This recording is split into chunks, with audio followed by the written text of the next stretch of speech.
السؤال بيتسأل لي كتير جدا. هي الحياة في مصر أحسن ولا ألمانيا أحسن؟ طب إيه مميزات الحياة في ألمانيا وعيوبها؟ وإيه مميزات الحياة في مصر وعيوبها؟ هقول لك على حاجات محدش قالك عليها قبل كده. عاوز تعرف؟ تعال أقول لك.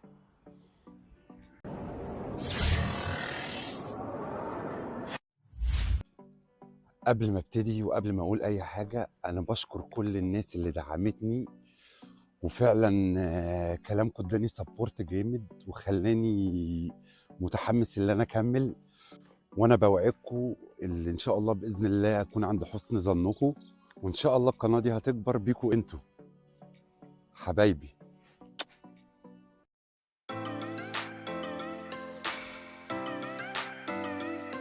النهارده الاثنين بدايه الاسبوع، هنبتدي الشغل.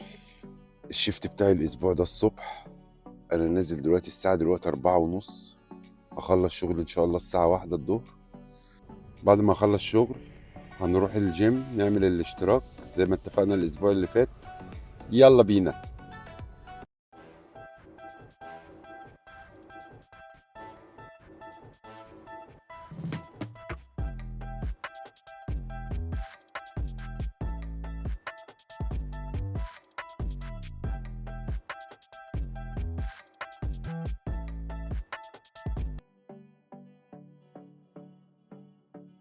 اجمد لحظه بالنسبه لي لما بخلص شغل، احساس جامد يعني. عارف جرس الفسحه ضرب. هتحرك دلوقتي على الجيم.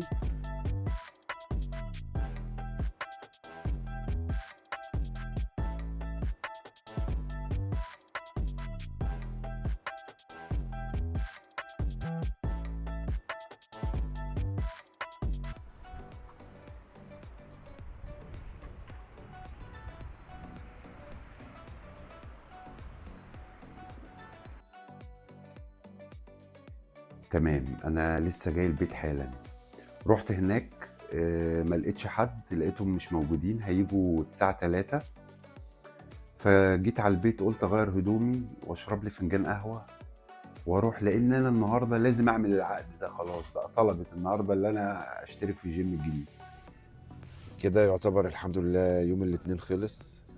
عملت العقد وخلصته، ودلوقتي هو روحت على البيت هطلع فوق. المعلم سليم هيلعب معايا شوية، وبعد كده ناكل وننام، لاني المفروض اصحى بكرة بدري. هصحى الساعة 3:30، لان انا اتمنى اصحى ساعة قبل الشغل علشان اشرب الكوفي بتاعي واخد حمام ظريف والدنيا تبقى فوقان، ونروح كده الشغل فايقين يا جماعة. نهاركم ابيض وليلتكم زي العسل. سلام حبايب قلبي. النهارده الاربع. امبارح ما عرفتش اصور، كان الجو بيمطر، ما عرفتش اصور خالص بصراحه. حاولت اخرج، كنت عاوز اعمل فيديو بره، بس بس كان صعب جدا بصراحه. اقول لكم على حاجه جامده جدا يا جماعه النهارده حصلت. انا لسه مخلص شغل، وانتوا عارفين طبعا احساسي لما بخلص شغل بيبقى اللحظه بتاعت تخليص الشغل دي مختلفه عن اي لحظه في اليوم كله، يعني عشان انا قلت لكم اول امبارح الكلام ده. بس تخيلوا ايه اللي حصل. انا جيت لقيت زوجتي العزيزه بتحضر وبتعمل اكله انا بعشقها، واكيد انتوا كمان بتعشقوها، وهتتعمل في المانيا. دي الحاجه الكبيره قوي قوي قوي قوي. تخيلوا هتعمل ايه. عاوزين تعرفوا؟ هتعمل محشي. بام. تعمل محشي بتنجان وفلفل وكوسه وورق عنب، حاجه تاني، ولحمه ببصل. طبعا يعني المفروض اصلا الفلوج ده يبقى اسمه محشي في المانيا. انا هوريكم الاكل. اصور لهم محشي الكرنب. انت عندك صور للمحشي الكرنب بتاع المره اللي فاتت؟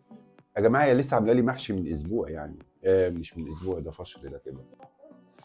هو بصراحه يا جماعه كان من اسبوعين، بس كان محشي كرنب مش محشي بتنجان بقى وفلفل والكلام ده. بس برضه كان خطير جدا. تقريبا عندي صور ليه، ممكن ابقى اوريها لكم. تعالوا نخش نشوف دلوقتي هي وصلت لفين، لان انا بجد جعت. اوه واو واو واو. سلم ايديك يا قلبي بجد والله. شايفين يا جماعه هنا البتنجان شكله عامل ازاي؟ انا متهيألي في مصر مش كده خالص، يعني لونه احمر وصغير وتخين كده صغير، شكله غريب جدا. بصوا. وده كمان يا جماعه الفلفل بعد ما اتحشى. بس انا كنت عاوز اقول لكم على حاجه، ان البتنجان ده يا جماعه الحاجه الوحيده اللي صغيره لقيتها في المانيا صغيره. الخياره تلاقي قد دراعي. اتفرج على الخيار اهو، هنا بيتباع بالواحده. وجات اللقطه المنتظره، تعالوا اوريكم. ادي الفلفل. بس معلومه، هي بصراحه ما عملتش النهارده ولا كوسه ولا ورق عنب، قلنا نعمله في يوم تاني لان الموضوع بصراحه كان هيطول جامد يعني، واحنا بقى ما صدقنا. ادي الفلفل يا معلم سليم، انت على طول بتيجي في الوقت المناسب بصراحه. شايفين يا جماعه؟ على فكره ده مش بصل، لحسن تفتكروه بصل. لا ده مش بصل، هو انا حبيت اوريه لكم قبليه، قبل ما ناكل، سوري، عشان اهو، عشان تصدقوا اللي هو محشي. يلا، الف هنا وشفا، ومتشكرين قوي قوي قوي لمامة سليم، ربنا يخليها لنا يا رب، ما نقدرش نعيش من غيرها. اكلنا المحشي وكان خطير، كان عاوزكم. المهم، النهارده الجمعه، لسه راجع من الشغل كده، انا اجازه، هدخل اخد شاور وارجع لكم تاني. يا سلام، بعد الشاور، ويك اند، اجازه، تمام. انت دلوقتي اكيد عاوز تعرف هي الحياه احلى في المانيا، وايه مميزات الحياه في المانيا وعيوبها. ايه يا معلم سليم يا حبيب قلبي؟ ايه؟ خلاص ماشي، هقول لهم. نيجي لموضوعنا الاساسي اللي احنا كنا بنتكلم فيه، في مميزات الحياه في المانيا او المعيشه في المانيا. الحياه في المانيا صعبه ولا سهله؟ كل ده انا هقول لك عليه دلوقتي. بص، زي ما المانيا فيها مميزات تحسسك ان انت عايش في الجنه، زي ما فيها عيوب تحسسك ان انت عايش اعوذ بالله في النار، عاوز تمشي منها. طب انا هقول لك على مثال، مش هقول لك بقى في نقط، انا هقول لك على مثال. واحد عايش بره وعاوز يرجع بلده مثلا، مصر مثلا. عارف اول حاجه بتفكر فيها؟ نظام التعليم. نظام التعليم بجد هنا في المانيا فعلا فوق الممتاز. اولا التعليم مجاني. التعليم الطفل من اول ما بيتولد لغايه لما بيبقى عنده 18 سنه بيساعدوه بمبلغ كل شهر بياخده. مفيش فرق ما بين مدرسه حكومه ومدرسه خاصه، مفيش فرق ما بين ابن عامل وابن محافظ او ابن وزير. كله زي بعضه. قال ان كمان مفيش دروس خصوصيه. يعني انا نزلت اجازه، قسما بالله نزلت الاجازه دي كانت في ايام المدارس. بعدها قلت نو واي انزل ايام مدارس تاني، لان بصراحه ب... الله يكون في عونكم، الله يكون في عون اي حد عنده طفل او كده بيروح المدرسه، لان بجد بجد مصاريف غير عاديه. لما يبقى طفل مثلا في كي جي 1 وبياخد درس خصوصي، طب ايه ده يعني؟ فهنا بصراحه نظام التعليم مفيش الكلام ده، شايل الكلام ده خالص من دماغك. عارف ان ابنك بيتعلم تعليم عالي، تعليم نظيف. اصلا الانشطه اللي بيعملوها في المدرسه بيخلوا الطفل هو اللي عاوز يروح المدرسه، مش بقى بيصحى بالعافيه ومش عاوز ينزل ويعمل عيان بطني بتوجعني عندي صداع والكلام. يعني حافظين. تاني حاجه، النظام الصحي هنا في المانيا من اعلى الانظمه على مستوى اوروبا والعالم. فعلا انت بتبقى قاعد هنا مطمن، لو لا قدر الله حصل اي حاجه ورحت للدكتور او رحت المستشفى مش هتبقى شايل هم. بتدفع تأمين كل شهر غالي شوية، بتدفع كل شهر، بس انت من ناحية تانية بتاخد سيرفيس. والتأمين الصحي هنا إجباري. تخش أي مستشفى مفيش بقى أم شيماء وأم علي وأم عمر والكلام ده، صح ولا لا؟ وأكتر ميزة بالنسبة لي، الميزة دي رقم واحد هنا في ألمانيا، إن هم بيساعدوا الفاشل عشان ينجح، مش بيفشلوا الناجح. ومن عيوب ألمانيا أو المعيشة في ألمانيا، أول حاجة الجو هنا جبار. شتاء، يعني الشتاء 10 شهور في السنة. يعني السنة كلها يعتبر شتاء، الصيف بيجي شهرين بس. فالجو يعني من العيوب الغبية هنا. لان بيأثر على النفسية طبعا، لما كل يوم تصحى تلاقي الجو رمادي. بقولك لما بنشوف الشمس حتى لو الجو برد وفي شمس طالعة بنفرح، الناس بتفرح، بتبقى حاسة كده بتفاؤل.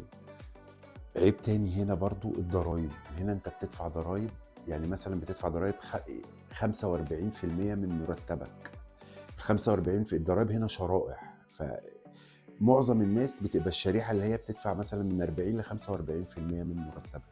فانت بتدفع ضرايب كتير جدا جدا جدا، بس من ناحية تانية انت بتاخد سيرفيس عالي جدا جدا، يعني سواء في الطرق سواء في البنية التحتية هنا فوق الممتازة بصراحة. تالت عيب، وده من العيوب فعلا برضو الصعبة جدا جدا هنا، الحياة الاجتماعية. هنا الحياة الاجتماعية بجد برضو زيرو.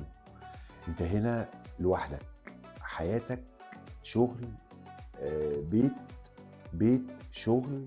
لو بتعمل روتين بقى اللي انت هتروح الجيم والكلام ده، لكن بعيد عن كده انت ما بتعملش اي حاجة غير اللي انت بتشتغل السنة كلها. بتستنى شهر تنزل الشهر ده اجازة مثلا بلدك تزور اهلك، وانت راجع الألم كله. لما بتيجي تنزل الاجازة اصلا في البداية بتلاقي الصغير كبر والكبير كبر وبيحصل مواقف طبعا بتبقى صعبة جدا، ولا بتحضر افراح ولا بتحضر عزا ولا بتحضر اي حاجة من الحاجات دي. الحاجات دي بتأثر نفسيا جامد جدا جدا جدا. هو بص، لو انا اتكلمت على المميزات والعيوب على الاقل هاخد 3 حلقات مثلا علشان اتكلم في العيوب والمميزات، بس انا بحاول اجيب لك الحاجات اللي هي يعني الشائعه. كده فلوج النهارده خلص. لو عجبكم تدوسوا لايك وتعملوا سبسكرايب، واستنوني الاسبوع الجاي مع احلى فلوج على احلى ناس في الدنيا.